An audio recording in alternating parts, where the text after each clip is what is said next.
Okay, here we are. That's it. We gotta go through. We gotta go through Pun Pum Volume 5, specifically the moment leading up to Aiko's mom attempting to murder Aiko because she wants to leave. I attempted to go to the subreddit and I was like, hey, this scene to me, it doesn't seem like it's well written. It seems forced. It seems like the character is pushed into one specific action to move the story where the author wants it to go, but it just feels contrived and it feels like it comes out of nowhere. And I got all these responses, people, insulting me, saying I didn't understand the story, saying that I can't connect with the characters, I shouldn't read it. Now all these people are fucking morons because I've already read the story, and I said specifically in my post, I just have a problem with one specific moment in the manga. One moment, and these people are so sensitive that they have to get all up in arms that I dare criticize the Goodnight Punpun masterpiece. Fuck it. Fuck them. There was one guy who actually came around and he was like, oh, he had an understanding and he wasn't like as crazy hostile as he was from the start. So that was nice. One person did go through and they provided all the evidence. Basically, they provided all the characterization of Aiko's mom, and they were like, so it's fine if she attempts murder because I'm pretty sure I can quote it, she's fucking crazy. Now, for these people, merely just getting the factual information from the manga, from a movie, from a story, that to them is the hardest part. Just baseline understanding the art in the most superficial way possible. For them, that is an achievement. I want to go beyond that achievement. I want to criticize a scene based on how it's set up and executed for the sole purpose of creating forced drama and forced sadness. Now, other people have said, it's a thematic reason, that the reason Pun's mom, or one of the people said that basically Pun was playing 5D chess and he set up Aiko to go over to Aiko's house, knowing that Aiko's mom's gonna go crazy and flip shit because Pun met Aiko's mom incredibly briefly. Now, mind you, if you actually remember the scene, Pun was basically like running out of the house and he didn't like even hear most of the conversation, I'm pretty sure. And so like he really didn't meet Aiko's mom, actually. But other people think that Pun is like he's Trump, he's Donald Trump of the Goodnight Punpun verse, and he's playing 5D chess to create a scenario in which he can protect Aiko because he promised to protect her, and so that he can finally satisfy this lifelong dream he's had to protect Aiko by forcing a scenario to happen in which Aiko will be attacked and then he can protect her. Now, we're going to go through the pages leading up to this, and you can tell me, is that the read that you have in the situation, or is my read correct, where it just feels like Aiko's mom goes from zero to murder with no in between, little setup for it, and then it just flips shit so fast that it feels forced to me. And to kind of take a moment, like, I don't have a problem with Aiko's mom attempting to murder Aiko. I think that the manga set that up well. It just didn't execute it well. It seems that it's like, imagine if you had dominoes and you have all the pieces and they're all going in a line and you want to hit them and you want to see that cascade, that buildup as it goes around the setup, right? But what we have in Goodnight Punpun is that all the dominoes fall at the same time, and it's incredibly disappointing because she just goes from zero to murder instantly. And there's one panel that indicates that maybe there was a buildup for it, but I don't buy it. So I guess I will get into my alternative right for the scene would be that Aiko says that she doesn't want to face her mom. Punpun says that he will go pick up her stuff from Aiko's mom's house in her stead.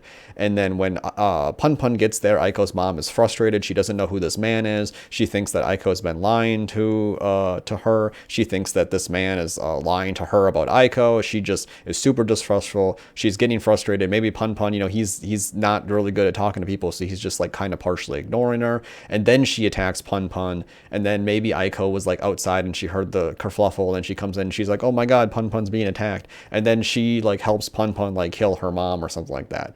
That's how I would write the scene if I well, I mean, that's just better. It's just better written because it has a build up to it. It doesn't go from I'm masturbating, streaming, and then fucking trying to kill my daughter. Like that just makes no fucking sense. Anyway, so let's go into it. I kind of started a little bit further back. We're going to probably need to edit this a little bit. Anyway, this is the part where Aiko is reminiscing about a song they sung in choir practice, and she says, this is the part where the author is telling you that he could not come up with a backstory for Aiko for the last 10 years. Okay, so 10 years. I wonder what I've been doing all this time. The reason Aiko can't remember what she's been doing for the last 10 years is because the author just failed to fucking write anything. Like, what? You know what you've been doing for 10 years. Like, I don't know. Here's the stupid shit with the dumb Pegasus guy. Anyway, Punpun's now coming clean. This is the part where Punpun reveals his psychology to the audience and to Aiko about his feelings towards Aiko and the things that have been holding him back in life. Now, mind you, they're incredibly fucking stupid. It's kind of like Lolita. I had mentioned that in an earlier volume review, but it's just not well written and it's stupid. And like Punpun has no meta thoughts about his own problems or his own hangups. Like in Lolita, the main character does have meta thoughts about his own hangups, and he does things to try to deal with that problem. But Punpun is just such a boring nobody character. He doesn't do anything to try to solve his own problems, and things just like fall into place for him and fall out of place, but mostly fall into place because he's a fucking luck chad. Anyway, here he says he doesn't play futsal, he's not in college, blah blah blah blah. But he drops the bomb. I've been waiting. Oh, wait, no. I've been looking for you for 10 years, Aiko. For the last few years, obsessively. The Aiko that I finally met was not the one I remembered, which made me miserable as well as frustrated. Well, of course, the one you met was in elementary school, you dumb fuck. Now, I need to get into another critique that my critique had, that some people said that that the mom trying to kill Aiko and Punpun, like, his desire to protect Aiko was a theme, and that theme is, not living your whole life based on like wishes of the past or something. And to that I would say, congratulations, you have a fucking high school English understanding of art. Good job, you found a theme, congratulations. But the problem is that themes usually serve a purpose, and they don't have to be morality ones either. They don't have to have a meaning. You can just have something be a theme. But the problem is when the theme is like just dropped in, like an iodine dropper going along the story, like, oh, here's time to put that theme back in, time to put that theme back in. But when the theme is something that's like obvious, it just feels stupid. It's like watching like Maury or something, where you're watching people like, wow, the theme this episode is don't get pregnant by a guy you're not in a relationship, or don't get a girl pregnant that you're not in a relationship. Wow, golf, man, I found the theme. That doesn't mean that the theme is good, and then the people that are suffering from the problem are stupid. There's nothing for me as a non-stupid person to take away other than kind of just like enjoying the people's misery. And maybe, I mean, generally, I mean, it's just, misery exploitation porn. You're just like watching these like hapless dopes suffer like really horrible social situations and then, laugh at them, really. And in Punpun, it's the same thing. Punpun's a fucking moron. He literally has said it right here. that he's built his entire life off actualizing the promise that he made to Aiko in elementary school. Now, I ask you, as a rational human being, please, for the love of God, would you ever base your entire life off a promise that you made to somebody in elementary school? I can hardly fucking remember the interactions I had in elementary school. And the only ones that come to mind are negative ones. Like, that's fucking wild to me. That is so fucking stupid. How does anyone think that is in any way smart? It's not smart. It's stupid. And then people tell me on the subreddit that, well, that's the theme, that it is dumb. It's dumb to do that. And it's like, obviously it's fucking dumb, idiot. Nobody reads a story to understand something that is obvious in a 2-minute, in a 2-sentence conversation. Hey, you shouldn't live your life based on promises that you made when you're a child, when your circumstances in your life have completely changed. Oh yeah, I agree, obviously. I don't need a fucking 130 volume manga to tell me that. That's fucking obvious. So if you're going to explore that theme, you need to do it with a degree of nuance that shows how someone's circumstances can lead them to desiring to actualize a promise that they made when they were a child, because maybe it reminds them of a time when they were innocent, maybe it reminds them of a time when things were simpler, maybe it reminds them of a time when they could believe in those kinds of dreams, but they can't believe in those kinds of dreams anymore. Mind you, none of this fucking shit happens in Goodnight Punpun. Punpun as a main character does not engage in anything that we see like that in any way, because the author cannot write themes. The author is a degenerate, horny poster who constantly has to like shoehorn in like weird, like perverted shit that doesn't serve a purpose. And at first I thought it was interesting to kind of be like, oh, this is how Punpun is, and this is how kind of a lot of guys are. But it actually doesn't, like, when you look at the mangaka's other stuff, he really is just a horny guy is all, and quite perverted. So this is detract a lot. I haven't even gone into the fucking manga yet, but like, okay, so let's fucking go. So Punpun's been looking for Aiko for fucking 10 years because he wants to actualize his promise to, because here it is. At the bottom of my heart, there's a regret for not keeping my promise to go to Kagoshima with you. It's robbed me of my self-confidence and turned me into a pathetic, useless human being. Now, mind you, why? Why is that the case? Why does not keeping that promise make you feel that way? This manga does not explore that. This manga is surface level. It does not explore why his confidence is related to that. Now, I could argue why it is, but I don't want to give the manga that credit because it hasn't done the fucking work. I could argue that, well, that was a time where Punpun's family was together and he believed in promises, and some of the aforementioned stuff that I had, just said, those could be reasons why. But the problem is that the manga doesn't make those things explicit or implicit. It just fucking goes.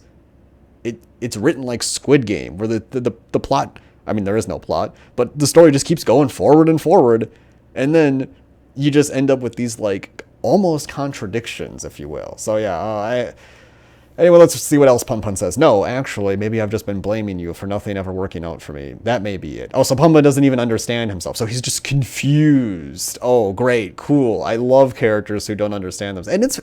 And it's fine if you don't understand yourself as a character in a piece of art. That's fine to write characters like that. But the problem is that, like, you're doing too much. Like people talk about Goodnight Punpun being like a mental health and mental illness kind of manga, and that is true. There is aspects of that, and Punpun definitely has some psychosis, and there are a lot of ways that I can relate to Punpun's character more intimately than many people. I saw a guy post on the subreddit today that said that he read Goodnight Punpun and he couldn't relate to Punpun in these ways, but he still related to Punpun. And it's like, and he's like, oh, my family wasn't bad, or I didn't have any trauma or anything, but I still relate to Punpun. And it's like, how does he relate to Punpun? Because he's a loser who spends all of his time on the internet. And like, if that's the part that you're relating to the character, I'm sorry, but you don't know fucking shit about what it's like to have homicidal ideation, to have depression, to fucking have like psychotic thinking where it's like non-linear, non-organized. Your thoughts are fucking like borderline conspiratorial and not rational in any way. Like, please shut the fuck up. You do not relate to the character. You do not at all. That is just not something that you're experiencing. And these fucking idiots come in and they want to desperately cling on to like, oh my God, just like me, my life can be this incredible story that's fucking top 7 on fucking my anime list manga. Fuck off. Anyway. But I finally woken up. You're capable of happy living life without me worrying about it. I mean, blah, blah. I'm glad I saw you. Okay, then there's a bunch of dumb shit. And then she's like, oh, I'll kill you if you betray me, that's just cringe. Why does that keep coming up? That's like some weird manic pixie shit. Like, you're just baiting to be betrayed. I mean, then this is the part where they both tell each other that they've been lying about everything and they're glad to see each other. Thank you for waiting for me. I was waiting. So they were both waiting for each other for a decade based on a promise that was made and broken in elementary school. This is not rational. This is not sane. And if you're going to write something that silly, that stupid, you have to have a kind of humor regarding it. You have to have a kind of metacognition about what you're writing, because what you're writing is unbelievable trash. Nobody lives their life like that. No fucking buddy. And the reason I have such a hang up on it is because for Punpun, he had so many things going wrong in his life during the period that he was in public education, that the fact that that's the one thing that he hangs on to me is fucking staggeringly stupid. It's so fucking dumb. It's absolutely the stupidest shit ever. Like, Punpun's a victim of sexual assault. I mean, he is actually raped. Now, that is a thing that visually is well indicated in the manga pretty well and implicitly. But it doesn't impact the story as much. I mean, to a degree, he kind of doesn't get close to women, but he's also horny. But the aspects of Punpun's trauma should lead more towards like the story's outcome, and really the only contribution is that Punpun ends up like just totally moving away from like Yuichi and Midori.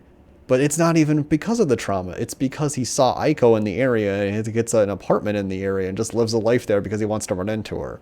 I'm pretty sure anyway. I could be misremembering.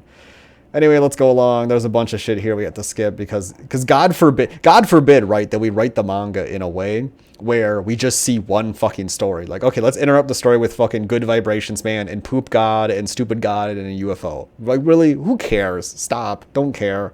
And then we got Suchi. Like, come on. Can we just have one fucking linear plot at a time? I do not care. I mean, Sachi's pretty good, but I don't care right now. And this is the part where they talk about lying to each other and getting yelled at for not smiling on cue. And so Aiko's telling more stuff about like how her mom's, like really shit. And then they're kind of giggling about like maybe going out and, who said anything about dating. He wanted to say something, but he couldn't. He can't find the words, blah, blah, blah. Mom's going to be angry. Should I come apologize? Maybe this is where the 5D chess plan happens. They're like, oh, your mom's going to be angry. I can come and help you apologize to her. But that would actually make her more angry. Anyway, she says she'll be fine, and then, they haven't changed a bit. Of course they haven't changed a bit in 10 years. Now, that's totally fucking true, or untrue. They have changed. So this is an interesting moment. This is an important moment. We need to pause here. So, Aiko and Punpun have just kissed. Aiko is like, oh, is your heart pounding? Mine's pounding really hard. And what happens? Nobody that analyzes this manga ever says this about the manga because they have brain rot. They can't even visually assess the manga, but we're going to do it right here. What do you notice on this page? You notice the black panel. You notice the black panel has white bubble text in it. Why is there white bubble text? Because Aiko and Punpun are getting more connected, more like intimate.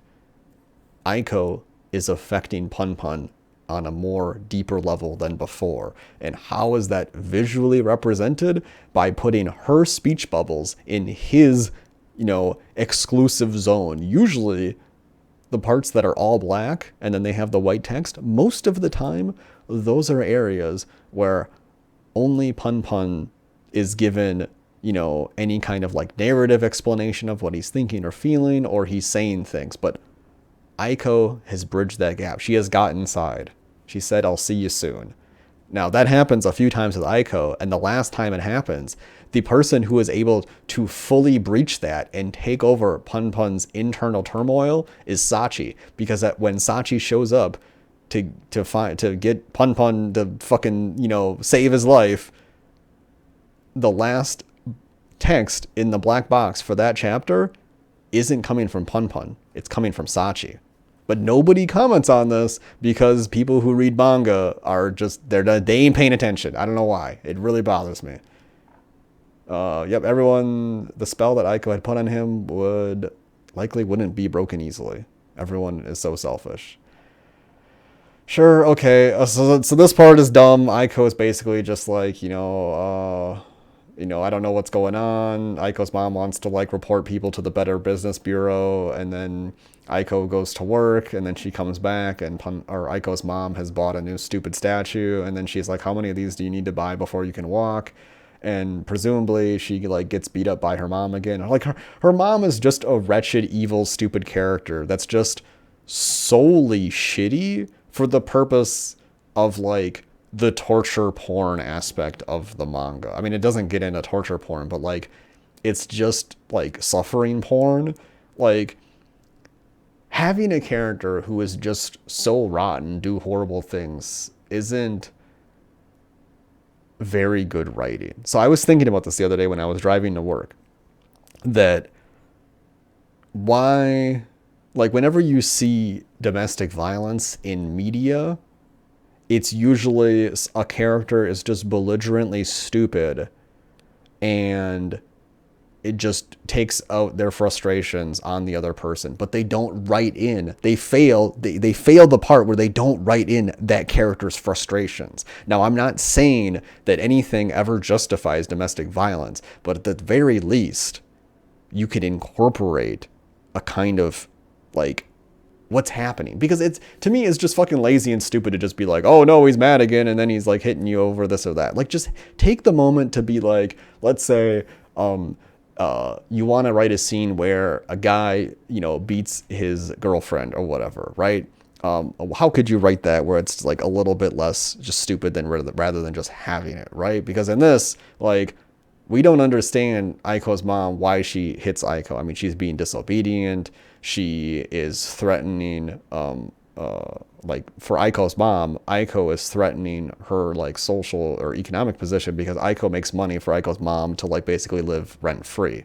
So I understand those aspects, but the problem is that we don't see any of that from Aiko's mom's perspective. We don't understand what's really going on with her. We just have to infer based on what happens.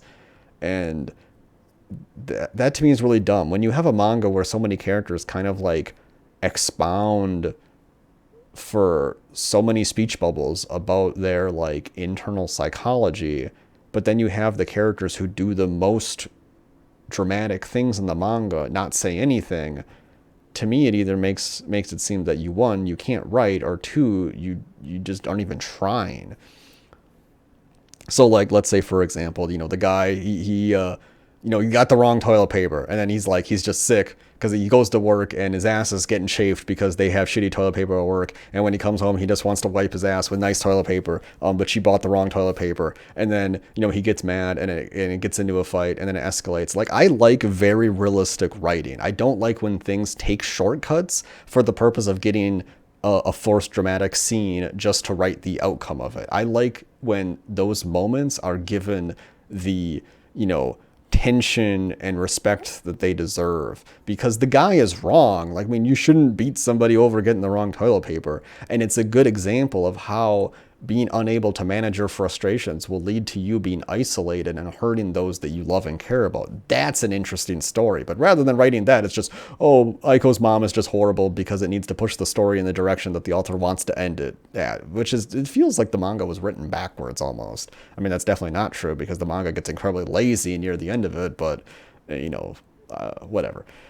Anyway, yeah, Punpun's mom, or Aiko's mom, is being a bitch, just being awful. She's come over here, time to beat you up, that time again. And then some stupid shit happens, and then here she is. She's got some bleedy things, bloody nose, probably got punched in the face, marks on her face, and she just wants to live a normal life, go shopping, blah, blah, blah, blah, blah. And it's but she's been living like this for fucking 10 years. She was getting beaten as a child. I just...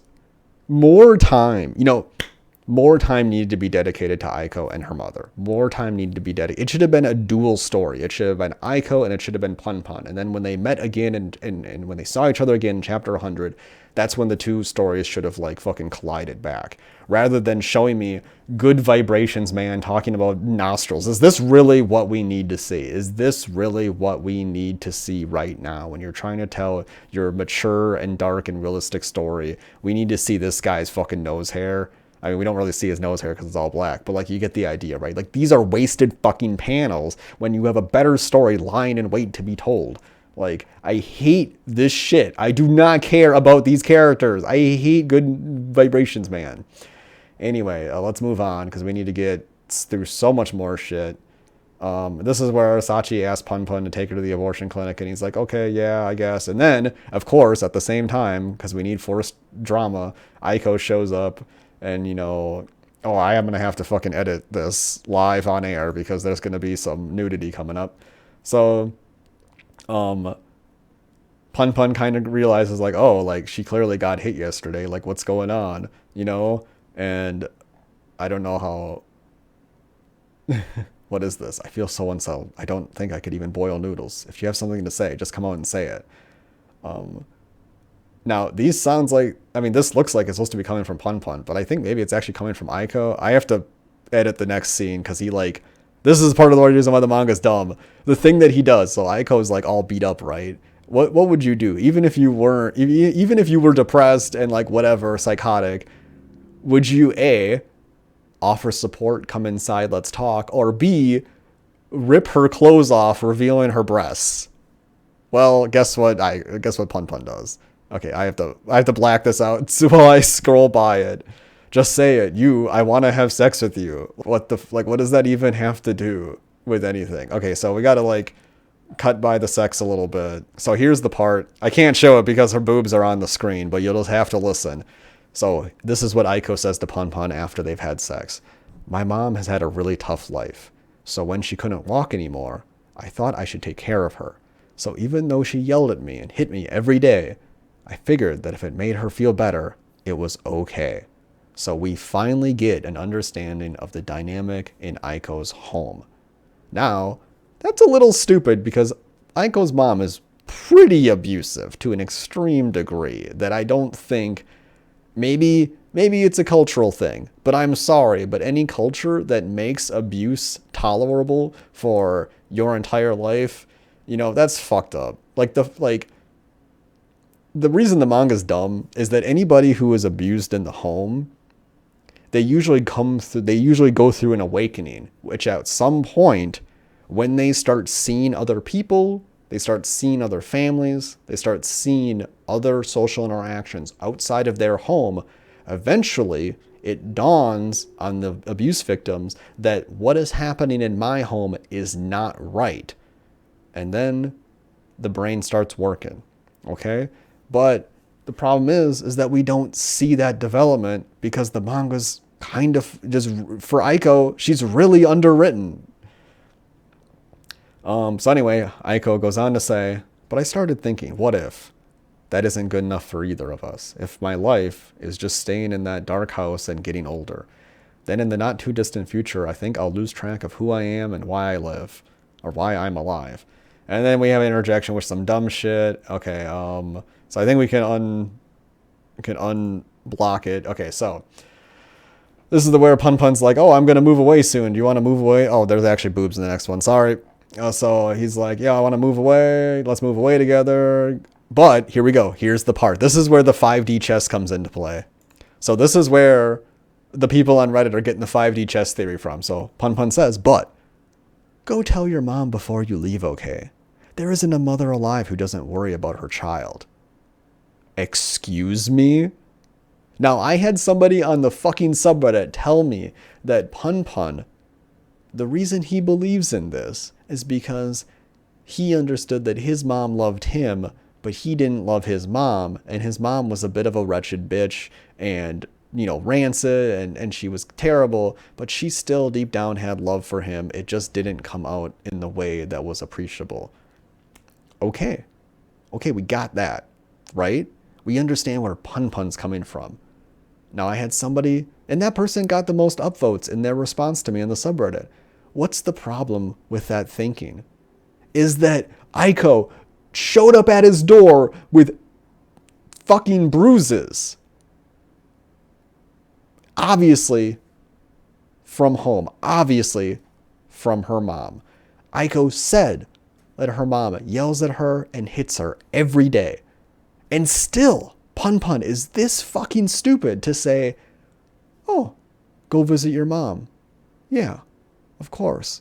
And then he goes on to say, oh, I'll come with you. So this is where the theory, Punpun's playing 5D chess comes from. But I'm sorry, that's incredibly fucking stupid. That's so fucking dumb. If you believe that, I'm sorry, but there's nothing that anyone can tell you to make your brain work better. You gotta like stop drinking alcohol because your brain cells are fucking, they've abandoned you long ago. Okay, I gotta block this because I don't know how much nudity's coming up. Punpun does say, I'll go with you, convince her. Just let me know when you feel like doing it. And then Aiko's like, oh, I want to go right now. And then Punpun starts having some like weird, inconsistent thoughts. He's like, Aiko, I can't believe you. Yes, you're right. Let's go right now. 100%. And this is good. Everything's in its place. Or accurately, my world was always yours. Stall time finally beginning. Punpun was sure of it, that Aiko was the one after all. And while Aiko and Punpun are driving away in the car, Punpun is abandoning Sachi the same way Punpun abandoned Aiko when he was in elementary school. The problem is that Punpun didn't actually abandon Aiko when he was in elementary school. He really didn't have any fucking choice in the matter because he had fucking family emergency happening. But, well, okay, that was part one. I'm sorry we actually didn't get to the part where Aiko's mom tries to kill her, but we need to go through the setup to understand how stupid and forced the fucking scene is. This was part one.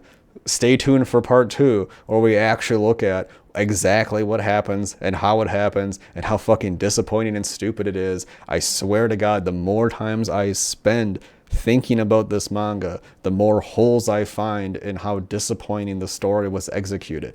And if I'm being honest, I don't like to hate on things for the purpose of I'm not trying to like recapture my own ego. I'm not trying to protect myself from feeling sad. I'm not trying to, just hate on something that's popular.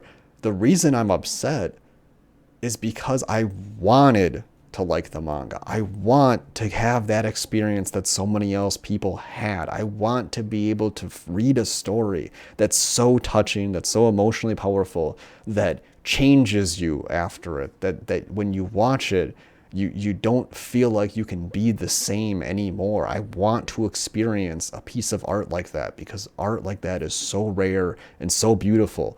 But the problem is that when it's executed poorly, it reveals the man behind the curtain. It reveals that it's a story told by a person and isn't actually the story in itself. It, for me, inhibits my ability to buy into the storied world when things are so forced and stupid and contrived, because somebody's behind the curtain writing it, and you can't fully invest in the story without buying into the world, because the world is fucking stupid. And I know the real world has people that engage like this. I know things like happen like that.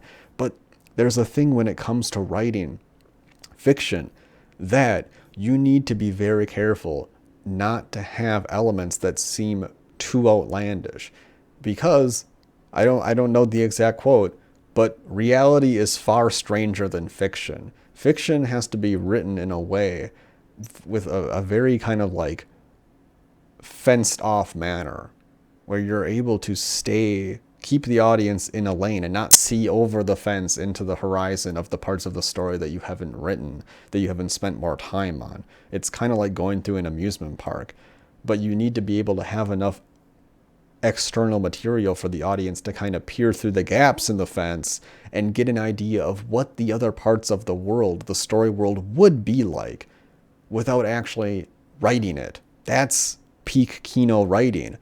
But the problem is when everything is like a fucking haunted house, jump out and scare you and shock you one moment, and then now we're going down the fucking suicide murder escape route. Like, it doesn't feel like you actually wrote that in a way that was set up, and just feels like it's time to end the manga What have I done? Well, let's bring this dumb idiot back. Let's bring back the fucking love triangle shit.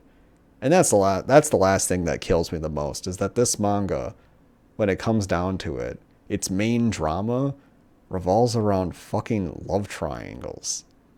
Fuck off. Absolutely fucking love triangle. Fuck off. Boo. Fucking choose between Sachi and fucking Aiko. Boo. Fuck you. Fucking Ana Isano. What's it? Asano Inino? I forgot this guy's name. Oh my god. Anyway, stay tuned for part 2 where we actually look at what fucking happens with Aiko's mom. Boy, you're gonna love it.